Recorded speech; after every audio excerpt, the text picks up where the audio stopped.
Hi guys! So for today's video, tayo ay magpapa-nails with La Bonita. Dahil tignan nyo naman ang kondisyon ng aking nails, natanggal siya. So ayan, let's go. Samahan nyo ko para magpa-remove and tignan natin kung anong bagay na color dito. So tara, samahan nyo ko. Ayan, so tara na. Second floor yung nail studio ni La Bonita and 1 p.m. yung appointment namin. But ako yung nauna. Hindi siya naghintay, ako yung naghintay. Dumating na siya finally. Ayaw, di ma. Ayan, na-miss ko talaga yung kumari ko na yan. So ayan, ang daming colors to choose from and na-prep na yung nails ko and naayos na. But wait!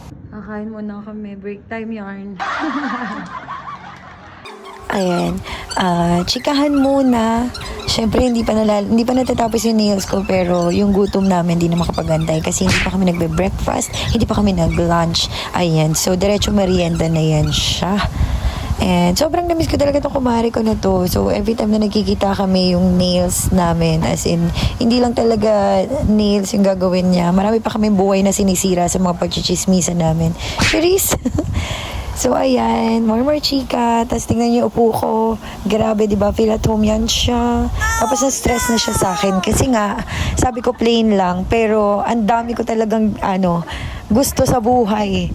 Pala decision talaga ako. So, ayan. Stress na siya as my nail tech and kumare.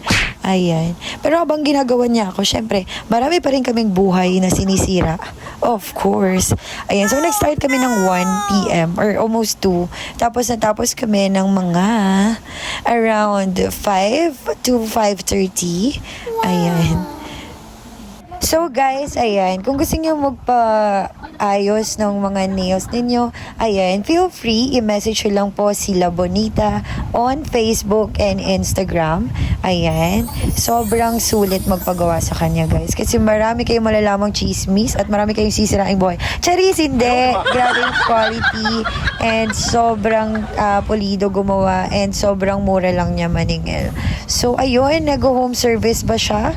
Itanong nyo na lang po, mag-PM kayo sa kanya. Very approachable naman si La Bonita, ang aking kumare. Ayan, shoutout sa'yo kumare. And guys, meron nga pala din silang, dito, laundry sa baba and also meron din silang mga coffee and refreshments.